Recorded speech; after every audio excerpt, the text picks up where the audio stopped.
Uh, coming off of a really disappointing first outing here. Things you got to build off of on defense. Played really well, played really physical. Second half, I thought played great, tackled really well. On special teams, executed really clean the whole game. Naturally the issue here, was on offense, and we didn't execute real cleanly at times, and one of the things we've done really well is we've been really efficient in our quick game, and it's been really precise, and it wasn't. Some of the throws maybe are a little off. We had opportunities to catch quite a few balls that we didn't make plays on. And those things stall drives out. And I think you get behind the sticks and now you're playing from behind. Overall as an offense, I said it after the game, it was kind of one thing here and one thing there. We've just got to operate as a unit a little bit better. And certainly there were some guys that performed really well. There are some guys that we need to play a lot better. But the reality of it is, as a unit on offense, it doesn't matter, doesn't matter who's playing. You got to play in sync. It doesn't matter who's at quarterback.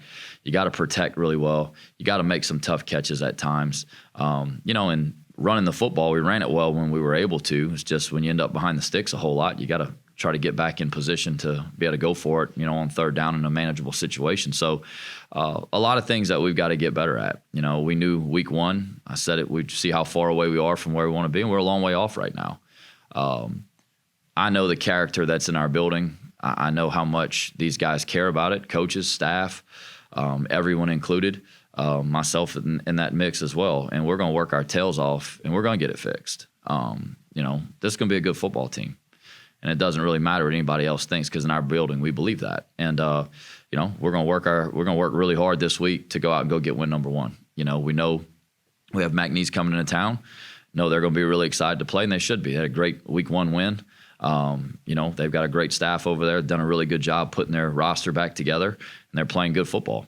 So, the options here, I told the team this, everyone's got a choice to make. It's either blood in the water and you're just kind of floundering around, or you got punched in the mouth and you come out of the corner swinging. And that's the two choices that you have. And I know what this team's all about. So I'm excited to get moving on the next one. Can't get it back. All we can do is fix the things we got to fix moving forward. And the big thing, we just got to go execute clean. It's just disappointing, because you know how hard these guys work. You've seen it in practice. You've seen all the things that have been done and the plays that have been made. To not perform the way you want to in the first game, I'm disappointed for them. Disappointed for our fans on a big night, but I'm more disappointed for the players. I know the work they've put in, and I know how hard they're going to work to get it right, and we will. So looking forward to getting this thing moving and go and work real hard to get a win this week. Coach, can you give us an update on the health of Walker Howard? Cannot. As of yesterday, wasn't moving around very good, but no, not right now. We talked to Jay on after the game, and he even brought up it's going to be hard. Like, he felt good about his performance, but it's going to be hard to kind of analyze it because you're probably not going to face what you faced. Right. So when you're watching film, how did y'all as a coaching staff, how do you interpret what the defense did moving forward? Yeah, I think it's just such a different game, you know what I mean, with what they were doing. The things that you love the physicality that we played with. At the line of scrimmage, I thought in the first half, up front, I thought even on D-line in the first half, we played well. We held the point. We didn't get pushed around.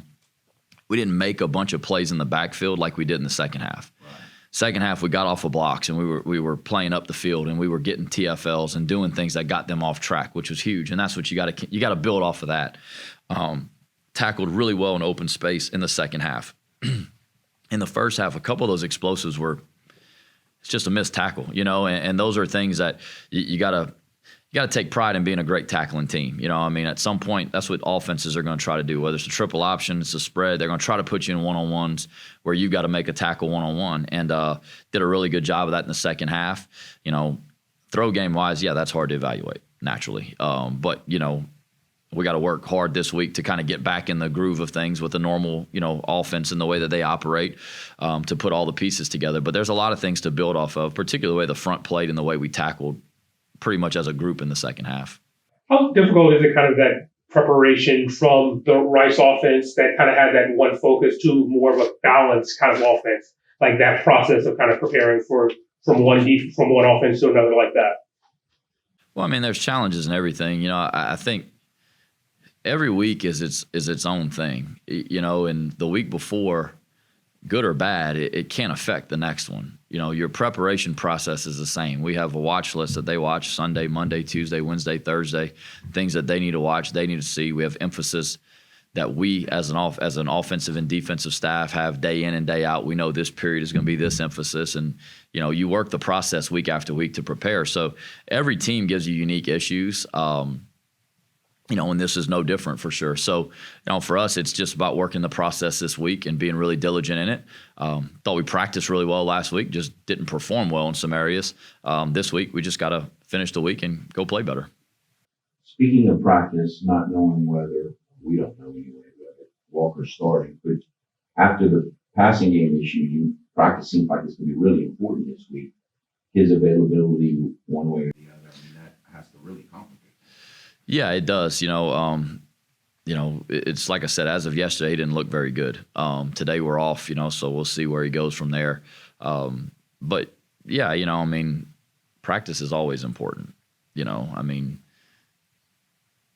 The issues that happen on Saturday, to me, it's a one-off. If you'd have told me that we were going to have a hard time playing pitch and catch on some of the stuff, I'd have told you were crazy. Because I've seen it, from spring all the way through, and that was the last thing I expected, but it's part of playing the game. You got to go out there and you got to play and execute. And, for some of these guys, even, as talented as we know they are and as high hopes we have for them, a lot of them, it was their first time being in the spotlight, and maybe that had something to do with it. Maybe it's an off night. I'm not sure.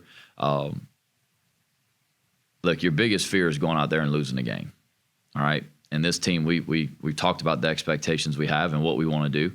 Okay, well, our biggest fear happened. We played like crap on offense, and we got beat. Okay, now what? Now you just got to go back, and now you got to go execute the way that you do it. And the reality of it is that's what it is. And, yeah, I've said it before. No one's more disappointed than the players. It's not a panic thing. It's you go out there and you just go back to work. So that's what we're going to do. We practice hard every week. We're going to do that again this week. Yeah, rhythm and timing and all that stuff. That hadn't been an issue. We've rolled 3 quarterbacks in fall camp, and we've hit on all this stuff. So whether it was a one-off, it's nerves or whatever, we got it all behind us. It's just time to go back. If there's no Walker, do you accelerate the plans that you kind of hinted at for getting both Daniel and Lunch skill set onto the field? Yeah, probably so. I think the thing with Lunch last week, the plan was to play him some last week. The game was just, the flow was just never real good on offense, so it just didn't happen that way. And we had some things for him in different situations that we didn't get to. But, yeah, that's definitely going to be a part of it this week. Look, if Walker can't go, what I would say is this to everybody. Daniel Bill has been in 2 of the crappiest situations that you can possibly be in as a young quarterback, okay? The kid is a really good football player. He's a winner. We have tons of faith in him. That guy has been in 2 of the worst possible situations you could ever be in as a young quarterback, and that sucks for him. If he's got to go, he's going to prepare his tail off, and he's going to go play really good for us. And our kids believe in him. Our staff believes in him. Lunch brings a unique skill set, especially if it is Daniel. Kind of some of the things that Walker did that we saw that were really good. His ability to run, scramble, make plays, extend drives. You lose a little bit of that. Lunch gives you some of that. But like I said, the plan was to get him in that rhythm a little bit anyway, just because I think he's a little bit of a spark, too, for the team. And, we're going to continue to work that plan, especially if Walker can't go. Did what Sterner did maybe change? We talked in the offseason about how Kenny, the mentality was different because you knew you had those field goals in hand. Did him making those 2 kicks maybe change the way you guys will approach field goal range and those decisions? Well, it does. It kind of, you always have a kick line, right, that you always kind of flirt with, like, hey, we're in this spot, we're, in field goal range. The first drive was a little bit weird, right? The first play is a holding penalty, the first play of the year, which was a holding penalty. It was an undisciplined penalty. We overcome it on a 3rd and 10. We get back down the field right outside of red zone. We have an intentional grounding call that we're going to send in and try to get a ruling on. I thought it was a good decision by him, but that puts you way behind the sticks. So then it turns in, all right, we got to get back into field goal range with a new kicker, not really knowing what's realistic. So yeah, for him to hit those kicks were huge. Even the last one, right before half, we get them to jump all sides. It moves it up, and he hits both of them. So it was really good to see. Again, you see it in practice and you expect it to show up, but you never really know until you get under the lights. So to see him do that, just go down there and just nail him and do his job really well for us was huge. So, yeah, I mean, that gives you a lot of confidence in the guy going forward. Certainly we got to do a better job of not, the 2 minute before half, we had some things we could have done to get the first downs too. But that first drive where we kicked the field goal, the 2 penalties really just kind of just knock you off kilter a little bit, particularly intentional grounding.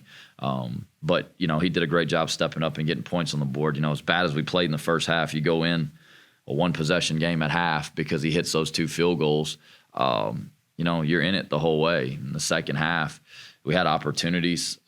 We had pretty bad field position most of the second half, and weren't able to sustain and finish drives. But, those kicks put you an opportunity to be able to do it, and the defense played great in the second half. So, we've got to be opportunistic on offense, and we got to do a better job of sustaining drives and finishing them, and not hurting ourselves, in critical moments. The penalties we had, were really costly in that game. What's kind of gotten lost in the shuffle a little bit in the first half, you had the ball almost in the red zone, and got a sack fumble, which I don't know what you thought of, but we were all too kind of stunned Saturday to ask you about that play. But was that play, whether it was a fumble or not, more of a self-inflicted thing, or what did y'all see on film? Yeah, he was about to throw the ball in the corner. We had a man-to-man corner out to the field, which would have had to have been a good throw, good catch. It was man-to-man. We got beaten protection and one-on-one, which, it happens. It seemed like it happened at some bad times the other night. There's a few calls. So what we sent them in, for them to review and them to tell us what they're gonna, how they ruled it, why they ruled it, what they did.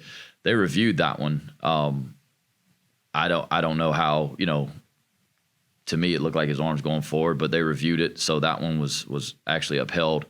I thought the 2 holdings on punt, we're going to ask for for them to give us their feedback on that and see what it was. I thought Court was competing really good. One of them took you from the 35 back to the 7-yard line. Those were huge plays. The holding penalties I agree with. The 2 holding ones, even Daniel scrambles and gets us to almost a 50-yard line. It was holding. We held the guy. We took him down. So some of them, yeah, you get it, you see it. Some of them we're going to ask for for their clarification on it so we can coach it better and try to avoid it in the future.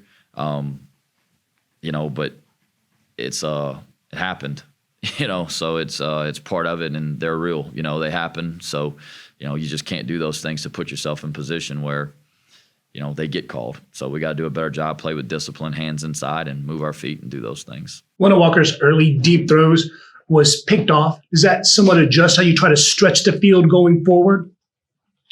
Say that again. Earlier in the game, one of his early deep throws was picked off. Does that adjust how you try to stretch the field going forward after something like that happens? No, we've got to stretch the field. We got guys that can run down the field and need to. I think that play started with a protection breakdown. We got beat one-on-one. He had to move the pocket, did a great job moving the pocket. He threw the ball. I thought it was in a good spot. I didn't think we adjusted real well to the ball in the air. That route, you got the whole field to win. It's one-on-one. I didn't think we adjusted great to the ball in the air, and the guy picked it off. It can't affect, it can't affect our mindset that we have to be aggressive. We work best on offense when we're running the football well, we're precise in the quick game, and we're taking shots down the field. So we got to get back to the precision in the quick game. The run game, we ran for 5 yards a carry on the run plays that we had called. So we were doing a good job with that. And some of them are close to being really big ones, but we're not. We need to take shots. We have to. We got guys that can stretch the field. We threw some down the field. I don't know. We got 2 or 3 defensive PIs on shots. So you can't stop doing it because you get one bad result. It starts with protecting it. Protect it where the guy can stand in the pocket and he can throw the ball where he wants to. You don't have to make an adjustment. And then at receiver, sometimes you got to adjust. It's not right on track. So no, it doesn't affect us and our willingness to take shots, and it won't. We have to do that. We have to stretch the field, particularly if you're going to be a run-first offense and it's centered around the run. Follow up with following up with that, you mentioned about protection. Kind of how do you, challenge your offensive line to make sure, like, even when teams are, giving you stunts and, different movements and things like that to make sure that the quarterback is kept clean there in the pocket? Well, again, the frustrating thing, honestly, truthfully, is that it wasn't the stunts that got us. It was one-on-one, and it was guys that we know can do it, and we got to execute better. The stunts and things like that, I think that's coaching. We got to coach them, and we got to get them to pass those things off. I thought Steve and PJ did a really good job having them ready for the games and stuff on third down. Some of it was it's always technical. It wasn't. None of these were just beat on athleticism. None of these were just beat, by a better player. A couple of them, are run action. We're not selling the run. We're high hat and we're oversetting and we're up and under. Some of them, our hands are outside and we're not playing with good balance. So it's technical things that you just got to keep coaching, and that's what you have to do is you got to just keep coaching all the technical things. But yeah, we talked about it yesterday. It's you have to be demanding but not demeaning, especially when your guys lose a game they don't want to lose, right? So the answer is not to go in there and just tear them apart. They didn't want to lose a game, so you got to be demanding and you got to have things that you got to fix, and there's got to be some damn urgency to do it because there's a lot of things out there that weren't very good, and I get everybody's, frustration with it. Certainly there is urgency and there's a lot of demanding in it, but it can't be demeaning. It's got to be, hey, here's what we can do to fix it. You take a technical approach to everything. And this is why it didn't work, because we didn't use this technique. And then you fix it and you challenge them and you coach them every day on it. So everyone in this building's been challenged. We all have to do our jobs a little bit better, and it starts with me. But those guys want. They're gonna rise to the challenge. They're gonna show up. They showed up last night and they worked their tails off. They're showing up today. They're watching tape. They're gonna be here tomorrow working really hard. So, when you have a lot of people who care a whole lot, there is no tragedy. It's a hell of a learning experience, and it's a really bad one. It's one that hurts really bad. But we got a bunch of dudes that care a whole lot, and we got a team that's really together. And everyone in this building right now feels terrible about the way that went. Well, now what do we do about it? And that's O-line, that's quarterback, that's receivers, that's defense. There's some stuff on defense we got to do better, and they want to do better. So that's just the way that it works when you're on a team. Terrence, I thought showed some flashes that y'all talked about in the individual plays. How did you think he played, and was there anyone else on defense that stood out when you watched it? I was really proud of the way Terrence played. I thought he and Duggar at linebacker did a great job. Jake played a lot. They were in a bunch of heavy sets, so we had three backers on the field a lot. I thought the linebacker group played well.